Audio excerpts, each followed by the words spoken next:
Selamat pagi Pak Haryo, Pak Barto, dan teman-teman. Kami dari kelompok 13 akan mempresentasikan tentang metode penelitian dan etika penelitian dalam psikologi lingkungan. Nah, yang pertama yang akan kita bahas di sini adalah metode penelitian psikologi lingkungan. Menurut Veitch dan Arkelin, terdapat 3 metode penelitian yang lazim digunakan di lapangan penelitian psikologi lingkungan. Nah, teman-teman, apa aja sih metodenya? Nah, yang pertama itu yang digunakan adalah eksperimen laboratorium, studi korelasi, dan eksperimen lapangan. Yuk kita bahas lebih detail. Nah, untuk metode yang pertama ada eksperimen laboratorium. Apa sih itu eksperimen laboratorium? Menurut Veitch dan Arkelin, jika seorang peneliti memiliki perhatian, terutama yang berkaitan dengan tingginya validitas internal, maka eksperimen lab adalah pilihan yang biasanya diambil. Metode ini memberikan kebebasan kepada eksperimenter untuk memanipulasi secara sistematis variabel-variabel yang diasumsikan menjadi penyebab dengan cara mengontrol kondisi-kondisi secara cermat untuk mengurangi variabel-variabel yang mengganggu.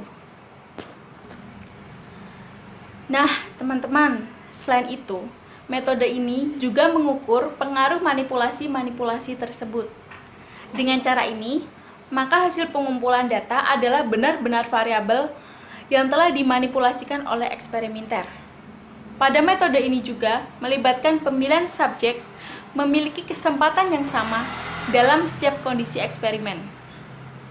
Subjek penelitian dalam suatu kondisi tertentu memiliki peluang yang sama dengan subjek yang sama pada setiap kondisi eksperimen. Dengan cara ini, variasi-variasi individu pada subjek penelitian dapat dijadikan alasan adanya perbedaan hasil penelitian serta adanya kepercayaan yang lebih besar untuk menyimpulkan bahwa hasil penelitian adalah manipulasi dari variabel-variabel tersebut. Dapat disimpulkan juga, eksperimenter tidak dapat memastikan bahwa hasil-hasil penelitian yang dihasilkan dalam situasi yang amat kompleks dapat diterapkan di luar laboratorium. Nah, untuk metode yang selanjutnya ada studi korelasi. Menurut Veitch dan Arkelin, jika seorang peneliti ingin memastikan tingkat validitas eksternal yang tinggi, maka seorang peneliti dapat menggunakan variasi-variasi dari metode studi korelasi. Studi-studi yang menggunakan metode ini dirancang untuk menyediakan informasi tentang hubungan-hubungan di antara hal-hal atau peristiwa yang terjadi di alam nyata yang tidak dibebani oleh pengaruh pengumpulan data. Dalam studi korelasi ini pada umumnya melaporkan hal-hal yang melibatkan pengamatan alami dan teknik penelitian survei. Dengan menggunakan metode ini, pengambilan data apapun, maka penyimpulan dengan menggunakan studi korelasi dapat diperoleh hasil yang berbeda dibandingkan dengan eksperimen laboratorium. Dengan eksperimen laboratorium, kesimpulan yang berkaitan dengan faktor-faktor yang menjadi penyebab akan membuahkan hasil yang tepat ketika korelasi digunakan. Maka, tidak ada penyimpulan yang dimungkinkan karena hanya diketahui dari 2 atau lebih variabel yang berhubungan satu sama lain. Nah, ini metode yang ketiga, eksperimen lapangan. Apa sih tuh pengertian eksperimen lapangan? Nah, di sini menurut Veitch dan Arkelin, jika seorang peneliti ingin menyeimbangkan antar validitas internal yang dicapai melalui eksperimen laboratorium dengan validitas eksternal yang dapat dicapai melalui studi korelasi, maka ia boleh menggunakan metode campuran yang dikenal dengan istilah eksperimen lapangan. Nah, jadi teman-teman, pada eksperimen lapangan ini merupakan metode campuran atau gabungan antara studi korelasi dan eksperimen laboratorium. Nah, pada metode ini, seorang eksperimenter secara sistematis memanipulasi beberapa faktor penyebab yang diajukan dalam penelitian dengan mempertimbangkan variabel eksternal dalam suatu setting tertentu.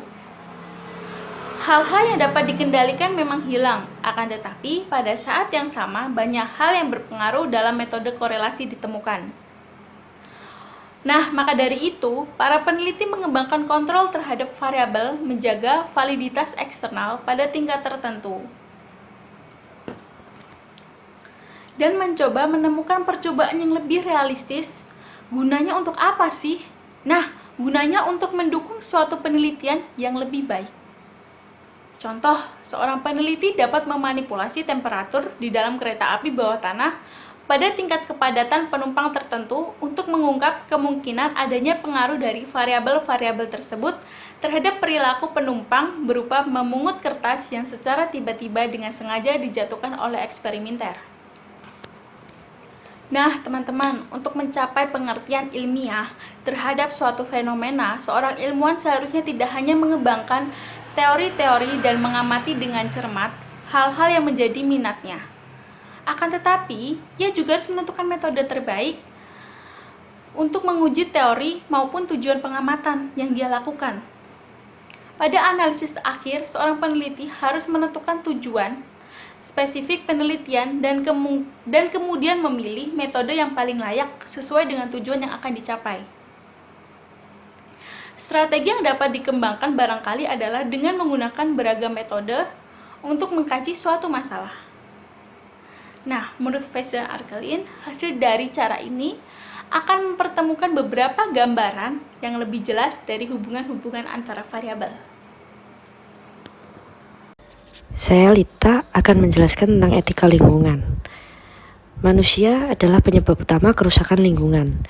Menurut Arne Naess, krisis lingkungan hidup dewasa ini hanya bisa diatasi dengan melakukan perubahan cara pandang dan perilaku manusia terhadap alam, yang artinya dibutuhkan etika lingkungan hidup yang menuntun manusia untuk berinteraksi secara baru dalam alam semesta.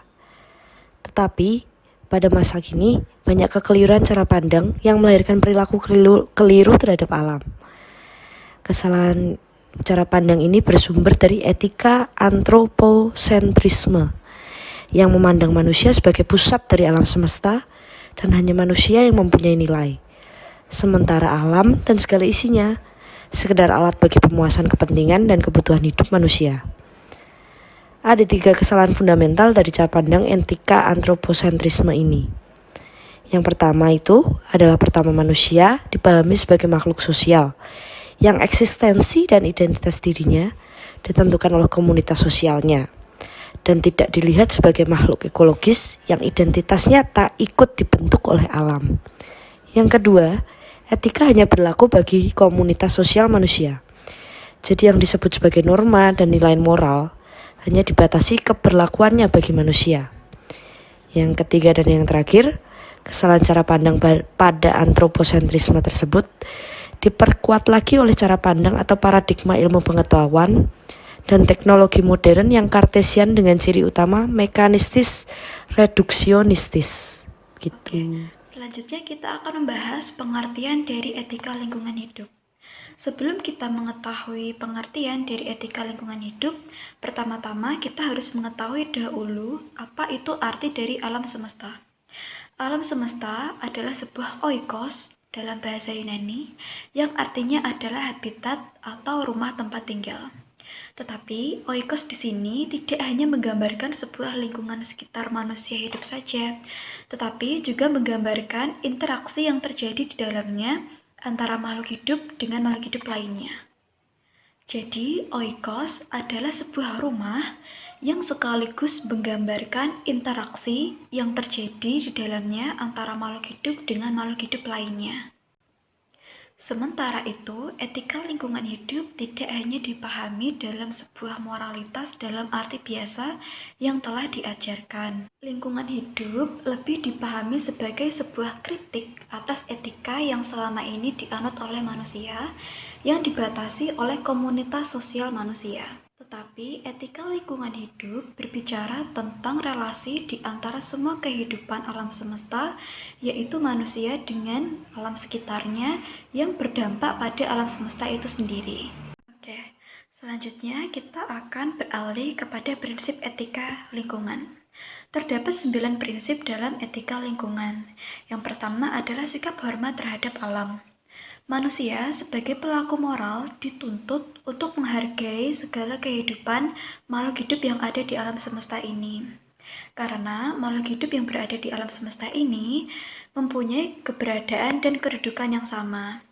Bahkan dalam teori ekologi, manusia dituntut untuk menghargai benda-benda non-hayati.